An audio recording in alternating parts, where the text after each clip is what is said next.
ایک بچہ شام آپ مسجد میں اعتکاف میں بیٹھے ہوئے تھے تو اس کی ذمہ داری تھی گھر سے افطاری کا سامان لانا. چھوٹا بچہ وہ ذرا دیر سے آیا افطاری کا سامان لے کر کے. جب پہنچا تو اعلیٰ حضرت کو جلال آیا, اتنی دیر سے کیوں آئے؟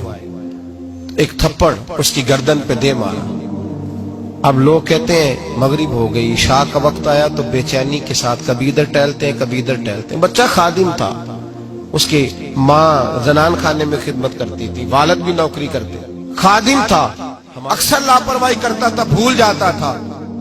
اب عشاء تک بے چین رہے, تراویح پڑھی تو بے چینی میں کہنے لگے مولانا امجد علی صاحب بہار شریعت کو, یار اس بچے کو بلا کے تو لا. مولانا فرماتے میں نکلنے لگا تو کہنے لگے نہ جانا یار, اب نہ جانا, ہو سکتا ہے کہیں تھک کے سو گیا ہو بیچارہ, تو اس کی نیند نہ خراب کرنا, اگر جاگتا ہوا ملا تو ڈھونڈ لانا. کہتے ہیں حضرت صدر شریعہ مولانا امجد علی صاحب کے ڈھونڈ کے واپس پلٹ آیا, لیکن وہ کہیں میسر نہ آیا. شہری تک ہم نے اعلیٰ حضرت کو بے چین دیکھا, کبھی یہاں بیٹھتے کبھی وہاں بیٹھتے. وہ بچہ کہیں سو گیا تھا, سویرے سحری کا سامان لے کے آیا, 1000 کتاب لکھی ہے, اور علی گڑھ یونیورسٹی کا سر ضیاء الدین دروازے پہ آ کے بیٹھا رہتا ہے, بہت بڑا ریاضی کا استاد ہے, دروازے پہ بیٹھا رہتا ہے.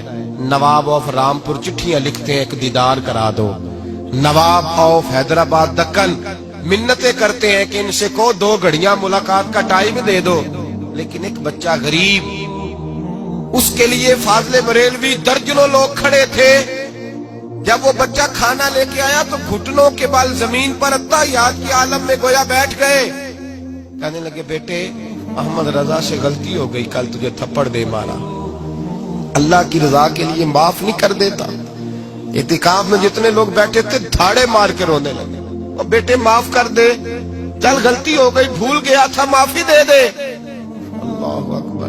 کہتے ہیں حضور نہ کریں, آپ کیسی بات کر رہے ہیں؟ فرمایا بیٹے میں بوڑھا ہو گیا ہوں تو بس تجھے مار بیٹھا, مجھے معاف کر دے. اس نے کہا حضور جیسے آپ کہتے ہیں میں راضی ہوں. فرمایا یار نابالغ تو اپنی مرضی سے معاف بھی نہیں کر سکتا, نابالغ تو معاف, چل تو اس طرح کر مجھ سے بدلہ لے لے.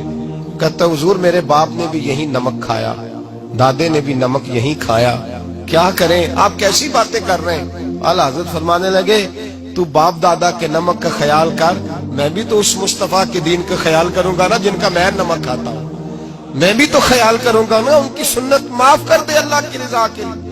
کہ حضور معاف کیا. فرمایا تو نابالغ ہے, معاف بھی نہیں کر سکتا. پھر اس کا ہاتھ پکڑا, اپنے چہرے پر مارنے لگے اور کہا دیکھ لو میں نے 1 مارا تھا, امجد علی گواہ رہنا, اور میں نے اس کے ہاتھ سے اپنے آپ کو 3 مروائے. پھر اپنی جیب سے پیسے نکال کے دیے اور پھر کہا لوگوں گواہ رہنا میں نے اسے راضی کر دیا ہے. اس ویڈیو کو شیئر ضرور کریں, ہو سکتا ہے آپ کے ایک شیئر سے یہ بات کسی کے دل میں اتر جائے.